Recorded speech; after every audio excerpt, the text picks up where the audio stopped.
நல்ல ஆர்டிஸ்ட் ஆகணும்னா நல்ல ஆர்ட் காலேஜ்ல படிக்கணுமா? இந்த கொஸ்டினுக்கு ஆன்சர் எஸ் அண்ட் நோ.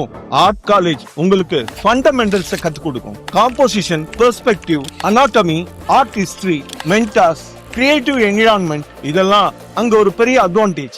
ஆனா ஹிஸ்டரியில இருக்க எல்லா கிரேட் ஆர்டிஸ்டுமே கிரேட் ஆர்ட் காலேஜ்ல படிச்சவங்க கிடையாது. லேர்னிங்க்குன்னு ஒரு காமன் பிளேஸ் இங்க கிடையாது. புக்ஸ்லயும் கத்துக்கலாம், மியூசியம்லயும் கத்துக்கலாம், ஒர்க் ஷாப்ஸ்லயும் கத்துக்கலாம், இன்டர்நெட்லயும் கத்துக்கலாம், ரியல் லைஃப்லயும் நாம நிறைய கத்துக்கலாம். கொஸ்டின் நீங்க என்ன கத்துக்க போறீங்கன்றதுதான். எங்க கத்துக்கிறீங்க, இல்ல அதை டெய்லி கத்துக்கிறதுக்காக பிராக்டிஸ் பண்றீங்களா? நீங்க எங்க கத்துக்கிறீங்கன்றது இல்ல, டெய்லி கத்துக்கிறீங்களான்றதுதான். சர்டிபிகேட்ஸ் உங்களோட கேரியரை ஓபன் பண்ணலாம், ஆனா கியூரியாசிட்டி தான் உங்களோட ஜேர்னியை கண்டினியூ பண்ணும். ஒரு ஆர்டிஸ்டோட பிக்கஸ்ட் டிகிரி லேர்னிங்க நிறுத்தாம இருக்கிறது தான். Never stop being a student.